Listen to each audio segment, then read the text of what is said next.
이제껏 베드로는요, 거류민 그리고 나그네와 같은 교회가 이 세상을 어떻게 지나가야 하는지 구체적인 삶의 영역별로 예를 들어가면서 설명을 해왔습니다. 그 2장 11절에 세속 국가의 권력자들에 대하여서, 또 2장 18절에서는 주인과 종들의 관계에 대하여, 또 3장 1절에 믿지 않는 배우자와 함께 사는 경우 예를 들어서 말했었습니다. 그리고 중간중간에 또 이제 세상 속을 지나가는 교회가 살아야 하는 삶의 원리에 대하여서 명확하게 정리를 해줬어요. 이 세상 모든 제도를 주를 위하여 순종해야 할 것, 또 하나님의 종이 될 자유를 행사해서 이방인들이 우리들의 그 선한 일, 이게 칼론 에르곤이었죠. 선한 사역, 즉 예수의 그 자기 부인의 열매, 그걸 보고 하나님께 영광을 돌리게 하는 것, 그것이 바로 삶의 원리였죠. 또한 예수 그리스도의 본과 자취를 명확히 제시해 주어서 선명한 이정표를 세워놓기도 했어요. 그 부분을 우리 다시 한번 보겠습니다. 2장 21절부터 25절이거든요. 다시 한번 같이 읽겠습니다. 2장 21절부터 25절 말씀 시작.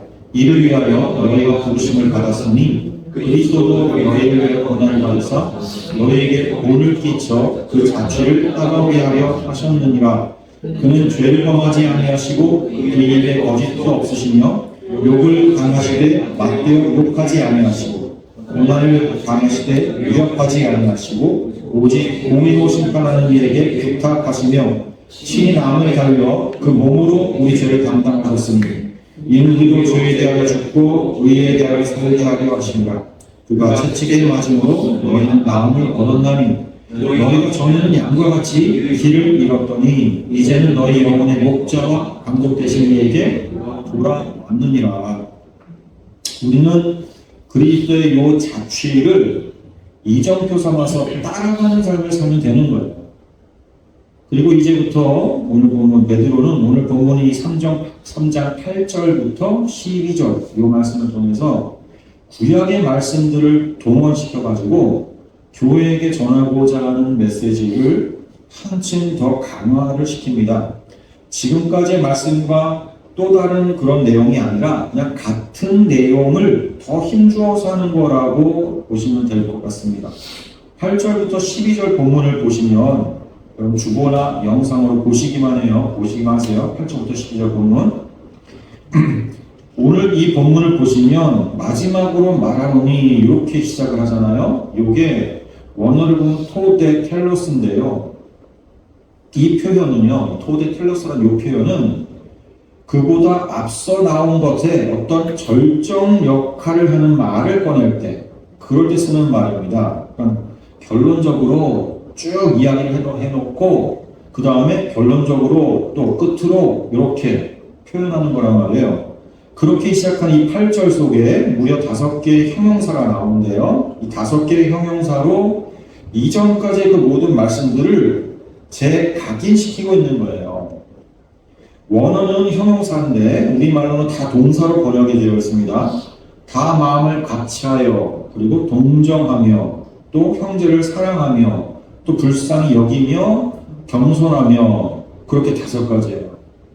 뒤에 가서 이게 이제 하나하나 자세하게 살펴볼 건데, 그 전에 이 본문 가운데에서 핵심은요, 2장 21절에서도 이제 등장을 했었던 이를 위하여 너희가 부르심을 받았으니예요. 여기 3장 9절에서 다시 등장시켜서 보여주고 있죠.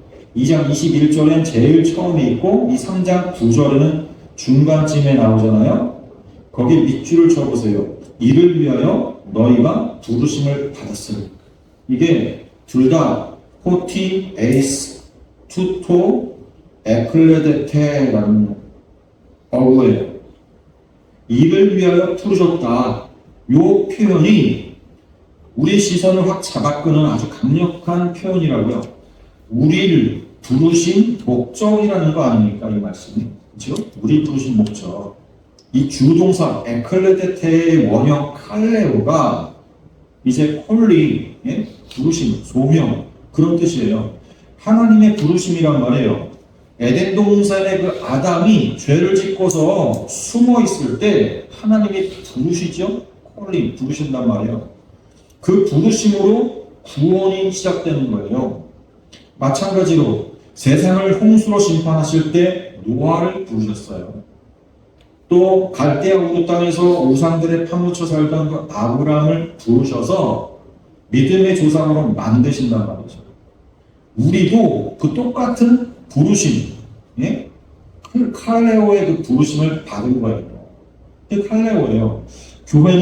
교회는 이 세상으로부터 이렇게 딱 뽑혀가지고 하나님 나라의 그 영광된 소망으로 부르심을 받습니다. 하지만 동시에 이 세상 속을 지나가도록 부르심을 받아요.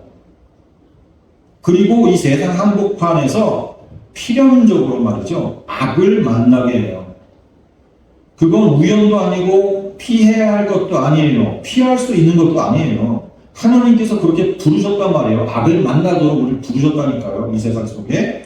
그 악과의 대면에서 교회는 그리스도께서 보여주신 그 길을 증거해야 돼요. 이것이 부르심의 목적이란 말이에요. 우리를 그래서 증인이라 그러는 거예요. 증인.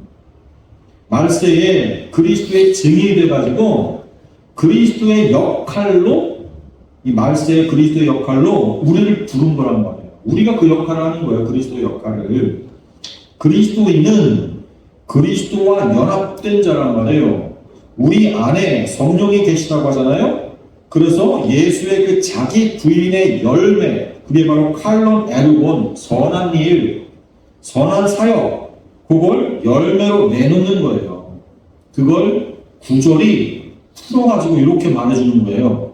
악을 악으로 갚지 말고, 또 욕을 욕으로 갚지 말고, 예? 뭐하래요? 도리어 복을 빌라. 이를 위하여 너희가 부르심을 받았다. 그러는 거예요.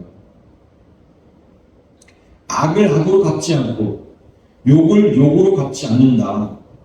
여러분 이거 누가 이렇게 하셨습니까? 이거? 예수 2000년 전 그 그리스도가 이미 내놓으신 열매죠. 이거.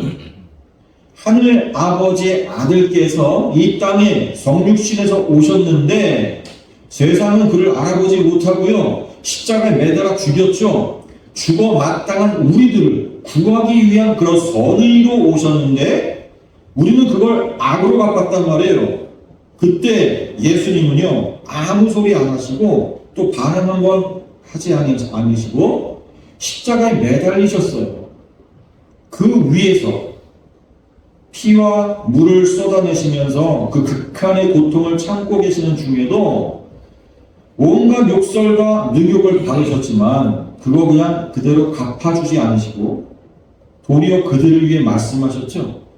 아버지 저들을 사하여 주옵소서. 자기들이 하는 것을 알지 못함이니이다. 그게 오히려 대신 용서를 그랬단 말이에요. 그리고 대속의 은혜를 입혀가지고 구원해 주셨어요. 악을 악으로 갚지 않고 복을 주신 거예요. 복을. 보세요. 그건 주님이 말이죠. 복의 근원이시기 때문에 그런 거예요. 주님 자체가 복이시기 때문에 주님에게서는요. 복만 흘러나오는 거예요. 그게 복된 자예요. 그게 복된 자의 뜻이라니까요. 복을 빌 수 있는 건 복된 자만 가능한 거예요. 그건 복된 자이신 예수 그리스도와 하나 된 자에게서 나오는 능력이란 말이에요. 악이라는 건요, 악에서 나오는 거예요. 마귀에게서 악이 나오는 건 마귀가 악이기 때문에 그래요. 악의 샘, 악의 근원이니까 그 속에서 악만 나온다는 거예요. 그 마귀의 자식으로 살았던 우리도 구원받기 전까지는 그래서 악만 나오는 거예요. 구원받기 전에는요, 아무리 자선을 많이 베풀고 또 착한 사람이라는 칭찬을 받으면서 살아도요, 그게 다 악이었어요. 악. 왜요? 악이 뭐예요? 악이. 악은 나만 위하는 거거든요. 그게 왜 악이죠? 피조물은 하나님의 영광을 위해서 창조된 존재 아닙니까? 하나님을 위하여야 하는 피조물인 존재가 하나님을 알지도 못하고 또 하나님을 위하는 삶이 뭔지도 모르니까 그냥 나만 위하는 악한 존재로 살 수밖에 없는 거예요. 그래서 예수 믿기 전에 나는 악하기 때문에, 나만 위하는 존재이기 때문에, 그래서 다른 모든 사람들을 나를 위한 도구로 이용만 할 뿐이란 말이에요. 결국 나를 칭찬하게 하기 위해서 나보다 못한 사람을 선별해가지고 자선도 베풀고요, 돕기도 하는 거예요. 그게 나를 위한 거라는 게 언제 폭로되냐면 그 사람에게서 악한 일을 당했을 때, 욕설을 들었을 때 그게 탁 드러납니다. 나 싫다는 사람, 또 나를 괴롭히는 사람, 나에게 피해를 입힌 사람, 나에게 욕설을 퍼붓는 사람에게는요 잘 해줄 수가 없는 거예요. 우리는 그게 왜냐? 악해서 그래요. 나만 위하는 자이기 때문에. 그래서 다투고 싸우는 거예요. 눈에는 눈, 이에는 이로 안갚음하는 거예요. 그게 법의 심판을 통해서든 아니면 나의 감정적 표출을 통해서든 아니면 그런 사람들에게서 외면하는 방법을 통해서든 그렇게 똑같이 갚아주는 거예요. 우리는 악을 악으로. 그게 세상의 합의한 또 정의죠. 세상 정의는 그런 거잖아요. 우리 가족에게 해를 입힌 자에게 방아쇠를 당기는 건 정당방위라고 하면서 대응하는 거란 말이죠. 그래서 세상은 전쟁이 끊이지 않는 거예요. 결국은 내 식구, 내 몸을 위해서 타인들과 싸우고 다투는 거예요. 그런데 주님은 악한 마귀를 멸하러 오신 분이에요. 어떻게 멸해요?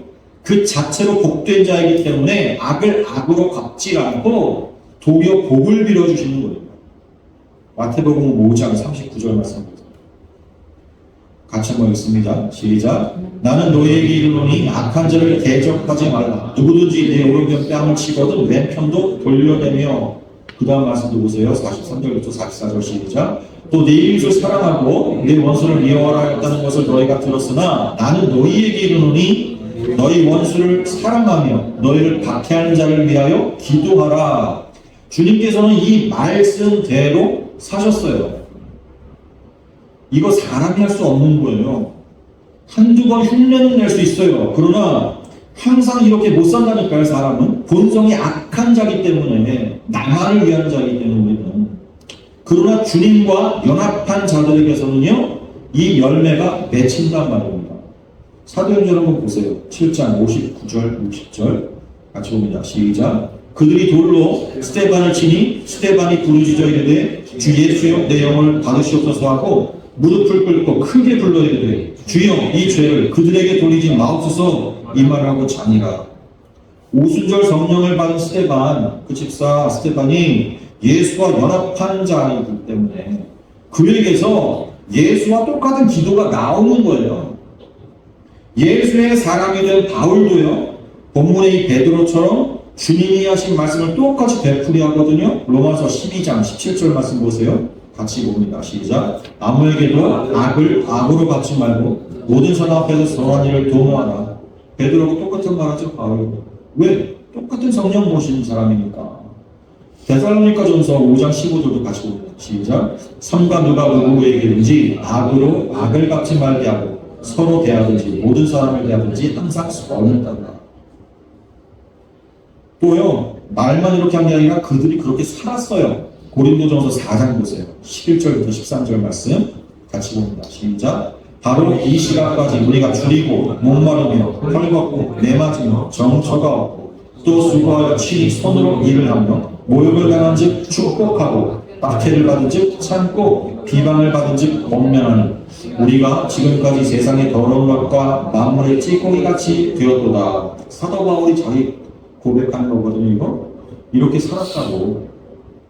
우리는 복의 근원 되시는 그 복된 자 예수와 연합된 그리스도인들이에요. 그러니 이 악한 세상을 대할 때 도리어 복을 빌어주는 자로 살아내야 하고 또 살아낼 수 있는 것을 여러분 믿으시기 바랍니다. 네? 그게 구체적으로 어떤 열매들인가가 8절에서 먼저 쭉 나열되어 있는 거예요. 5가지로 소개되고 있죠. 자, 보세요. 8절. 그 첫 번째는 마음을 같이 하여, 이게 호모프로네스라는 단어를 번역한 거거든요. 호모프로네스는 함께, 같은 그런 의미의 호무하고, 마음, 또 생각이라는 뜻의 프렌, 요 두 단어가 합쳐진 거예요. 그래서 한 마음에 혹은 조화된 그런 뜻이에요, 이게. 이것은 성도들이 어떤 것에 대해 가지고 모두가 동일한 의견을 가지라는 그런 의미가 아니라 조화를 이루어서 한 마음을 가지라는 의미예요. 여러분, 교회는 제멋대로의 생각을 관철시키는 곳이 아닙니다. 하나님의 말씀에 마음과 생각을 하나로 맞추어가는 곳이에요. 자기 마음대로가 아니라 말씀대로 서로의 그 생각을 일치시켜야 되는 거예요. 예? 그래서 이 말씀이 주어지는 거예요. 또 두 번째로 등장하는 형용사는 동정하며죠. 이게 쉼파데이스라는 단어거든요. 뭐뭐과 함께라는 쉼이라는 전치사하고 고통을 받다라는 뜻을 가진 파스코라는 단어가 합쳐진 단어거든요. 그러니까 함께 동참해서 고통을 받는, 이게 공감을 나타내는 그런 뜻이 된 거예요. 혹은 서로 마음이 통하는 그런 의미예요. 즉 이 형용사는 다른 사람이 겪는 고통을 공감하고 또 그들과 자신을 일치시키는 걸 의미해요. 이게 히브리서 4장 15절에서도 쓰인 단어잖아요. 예수에게 쓰인 단어죠. 한번 봅니다. 히브리서 4장 15절 유명한 말씀 같이 봅니다. 시작. 우리에게 있는 대제사장은 우리의 연약함을 동정하지 못하시니가 아니요 모든 일에 우리와 똑같이 시험을 받으신 이로되 죄는 없으시니라. 예, 이는 그리스도가 성도에게 동정을 보여주었듯이, 예? 그리스도의 몸된 지체들인 성도들도 상호 간에 동정을 나타내야 함을 보여주는 거예요. 사도 바울은 성도 간의 그 동정함에 대하여서 비유적으로 말한 부분이 있어요. 고린도전서 12장 25절부터 26절 한번 보세요. 이게 동정이에요. 같이 봅니다. 시작. 몸 가운데서 분쟁이 없고 오직 여러 지체가 서로 같이 돌보게 하셨느니라. 만일 한 지체가 고통을 받으면 모든 지체가 함께 고통을 받고 한 지체가 영광을 얻으면 모든 지체가 함께 즐거워하느니라. 예, 이게 쉼파데이스. 예? 자, 세 번째로 등장하는 형용사는요, 형제를 사랑하며 이렇게 번역이 된 필라델포이라는 단어. 필라델포스. 이는 사랑을 의미하는 필로스 그리고 형제를 의미하는 아델포스, 이게 합쳐진 단어입니다. 로마서 12장 9절과 베드로후서 1장 7절에서는요, 이게 신적인 사랑을 의미하는 그 아가페의 사랑이죠. 그 아가페의 구체적인 표현으로서 이 필라델포이라는 단어가 등장하기도 하는데, 그러니까 요 형제 사랑은 단순한 인간들끼리의 형제 그런 의미가 아닌 거예요. 하나님의 아들이신 예수가 우리를 사랑하신 그 사랑이, 그쵸? 형제잖아요. 형제 사이잖아요. 하나님, 예수와 우리는. 둘 다 하나님을 아버지로 부르니까. 그쵸? 그 형제예요. 예수가 우리에게 하신 사랑. 그 필라델포스. 그러니까 뭐예요? 예수는 누구? 하나님. 그러니까 하나님의 아들이신 예수가 우리를 사랑하신 그 사랑의 바탕을 두고서 하나님의 구속의 은혜에 힘입어가지고 새롭게 형제가 된 자들끼리 나타내 보여야 되는 그 사랑, 그 구체적인 모습들인 거예요. 하나님과 한 식구가 된 교회 안에서 이루어지는 아가페의 사랑이 요 형제 사랑인 거예요. 필라델포스. 자, 네 번째 언급된 단어는 불쌍히 여김이죠. 요게 유스플랑크노이라는 단어인데, 요게 요 형용사는 존이라는 뜻을 가진 유라는 단어하고 그 다음에 마음을 뜻하는 스플랑크논이라는 단어가 합쳐진 겁니다. 이것도. 이게 인정 많은 또 자비로운 그런 뜻이에요. 근데 이 형용사는 에베소서 4장 32절에도 나오는데 한번 보세요. 에베소서 4장 32절 같이 봅니다. 시작. 서로 친절하게 하며 불쌍히 여기며 서로 용서하기를 하나님이 그리스도 안에서 너희를 용서하신과 같이 하라. 여기 불쌍히 여기며 이게 똑같은 단어예요. 유스플라크노이. 근데 이 말씀이 요 에베소서에서는 서로 용서하기를 이것과 함께 쓰였죠. 그러니까 여기서는 이 용서에 초점을 맞추고 있어요. 이 구절 자체가. 이걸 감안하면 이 불쌍히 여기며라는 이 형용사는요, 용서하는 데 있어서 필수적으로 함께 따라 붙는 걸 추론하게 해줘요. 예? 그래서 단순히 인간적인 감정에서 나오는 그런 불쌍히 여김이라기보다는 하나님이 그리스도 안에서 자신에게 베푸신 그 사죄의 은혜를 깨달아가지고 다른 사람에게 그 은혜를 베푸는 과정에서 나오는 그런 불쌍히 여김이에요. 그러니까 자신이 용서받을 수 없는 큰 죄임에도 그럼에도 하나님의 은혜로 아무 공로 없이 죄 씻음 받았다는 요 사실을 절실하게 깨달은 자에게서 나오는 불쌍히 여김, 다른 사람에 대한 불쌍히 여김.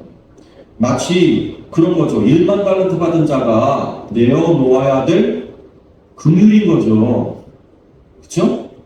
그 엄청난 사람, 엄청난 용서를 경험한 자가 당연히 긍휼을 베풀어야 되는 겁니다. 그런데 주님의 그 비유에서는 그렇지 못한 자에게 주님으로부터 내쫓김을 당하죠. 자, 마지막 5번째로 언급된 형용사는 겸손하며입니다. 이게 타페이노프로네스라는 단어예요. 이 단어는 겸손한이라는 의미를 가진 타페이노스, 그 다음에 마음, 생각을 의미하는 프렌, 이 두 개가 합쳐진 단어예요. 예수님은요, 스스로를 나는 겸손하니 나에게서 배우라 그러셨거든요. 예? 바울은요, 예수님의 그러한 겸손을 빌립보서 2장에서 설명을 해줬습니다. 한번 보세요. 빌립보서 2장 6절부터 8절. 주님의 겸손이 이거다. 같이 봅니다. 시작. 그는 근본 하나님의 본체시나 하나님과 동등됨을 취할 것을 여기지 아니하시고 오히려 자기를 비워 종의 형체를 가지사 사람들과 같이 되셨고 사람의 모양으로 나타나사 자기를 낮추시고 죽기까지 복종하셨으니 곧 십자가에 죽으심이라. 자, 그럼 지금까지 이 5가지 형용사들은요, 모두 누구의 것들이었습니까? 예수 그리스도. 그에게서 나온 것이잖아요. 우리는요, 그 예수와 하나 된 자들이죠. 하나 된 자들. 다시 오늘 본문 전체를 한꺼번에 보세요. 8절부터 12절까지 그 전체 본문 한번 보세요. 자, 여기에서 핵심이 되는 말은 뭐라 그랬어요?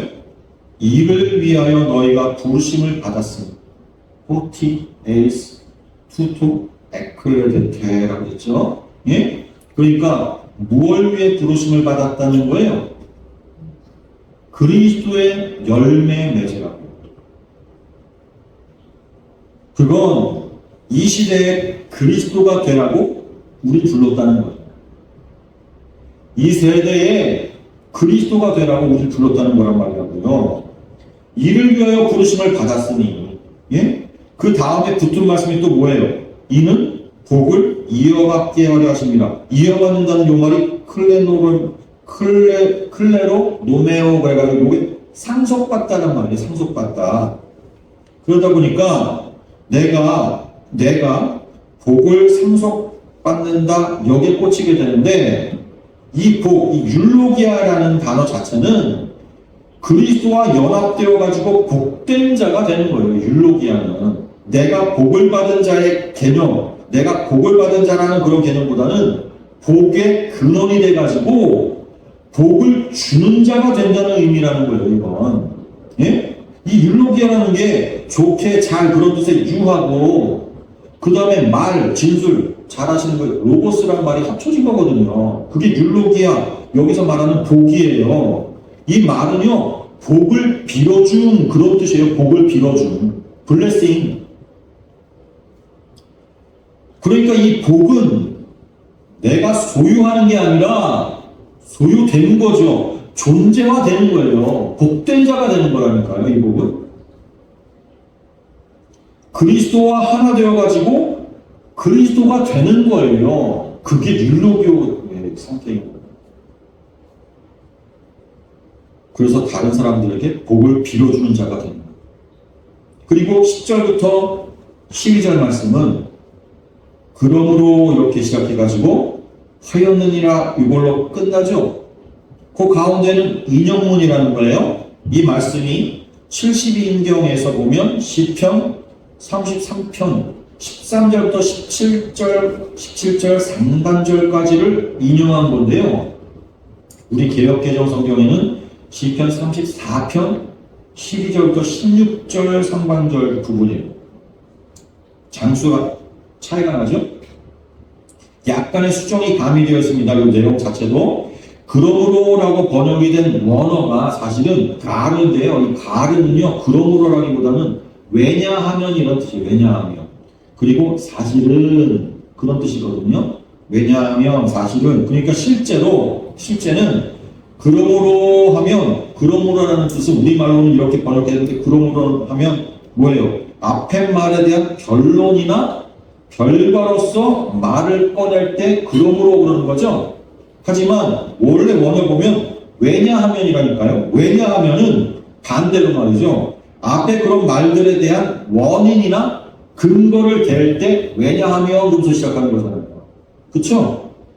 인용된 말씀이 무슨 내용이에요? 인용된 말씀 잘 읽어보면 앞서서 열거된 그 베드로의 권면들, 그게 구약의 시편에 이미 주어진 말씀이라는 거예요. 그리고 그 시편의 권면들을 누가 성취하셨나요? 예수 그리스도께서 성취했죠. 우리는 그 예수 그리스도가 성취하신 걸 그 예수 그리스도와 연합함으로 해서 이미 정과받은 복된 사람들인 거예요. 그래서 권면의 말씀들을 앞에 쭉 열거하고 여기서 왜냐하면 가르, 우리는 그러므로 번역을 해놨지만 한국은 왜냐하면 2장 11절부터 열거한 그 권면들을 왜 순종해야 하냐면 그러는 거죠. 순종의 근거를 인용하는 거예요. 우리 12절 말씀만 다 같이 한번 읽어보겠습니다. 12절 말씀 다 같이 한번 읽겠습니다. 시작. 주의 눈은 의인을 향하시고 그의 귀는 의인의 간구에 기울이시되 주의 얼굴은 악행하는 자들을 대하시느니라 하였느니라. 주의 눈은 눈이라는 건 보호를 위한 눈인 거예요. 이건 보호를 위해서 눈을 이렇게 보시는 거예요. 눈동자같이 지키신다 그러잖아요. 성경의 표현에서. 예? 그 보호의 눈, 하나님의 보호가 어디를 향하고 있어요? 의인. 여러분, 의인은 없나니 하나도 없다 그랬죠? 이 세상 어느 누구도 의인이 될 자격도 없고 의인이 아니에요. 근데 의인으로 누가 오셨어요? 성육신하신 예수 그리스도. 하나님이 향하시는 그 눈은 그러면 누구를 향한 눈이에요? 그 예수를 향한 눈이에요. 예수를 향한 눈. 또 그의 귀는 하나님의 귀죠. 그의 귀는 의인의 간구에 기울인다. 역시 누구의 간구겠어요? 이 의인은 예수니까 예수 그리스도. 예수만 의인이시니까. 그리고 주의 얼굴, 이게 프로소폰이라는 이 단어, 이게 구약에서 1200번이나 나오는, 아주 자주 나오는 단어인데 그 중에서 900번이 히브리어의 파님을 번역한 게 이 프로소폰이에요. 이 파님, 하나님의 얼굴을 마주보는 자들은요, 심판의 대상들로 나와요.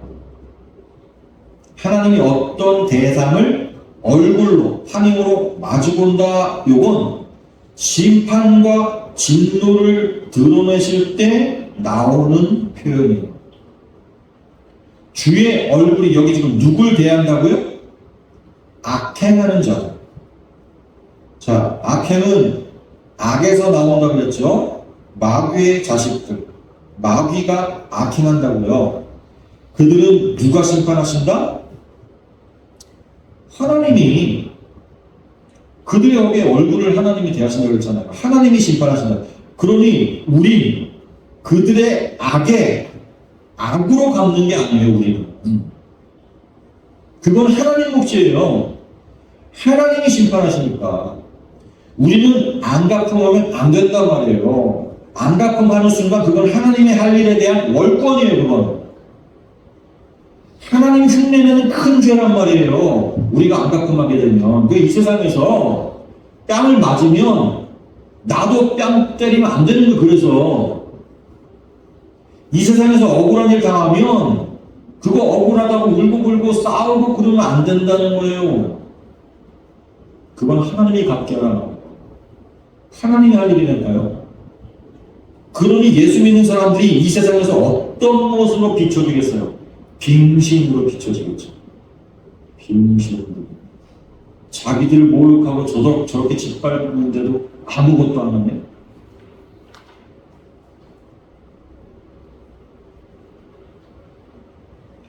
우리 안에 예수와 하나 된 우리는 악을 악으로 갚지 말고 욕설을 욕설로 갚지 말고 복을 빌어줘야 한다는 말이에요. 그게 복된 자들인 거예요. 복된 자는 악을 대할 때 악으로 갚지 않고 복을 빌어준다는 거예요. 복된 자니까. 그 속에 복의 근원이 있어요.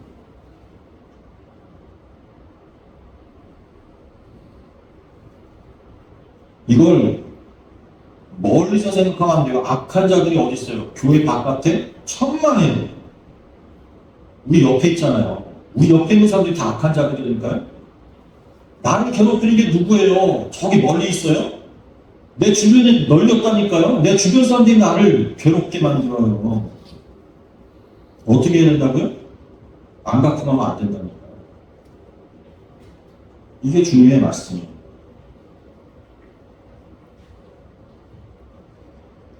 그렇게 안 갚음하지 않고 오히려 악을 도리어 복을 빌어줌으로 대할 때 그곳이 천국이 되는 거예요. 함께 기도하겠습니다.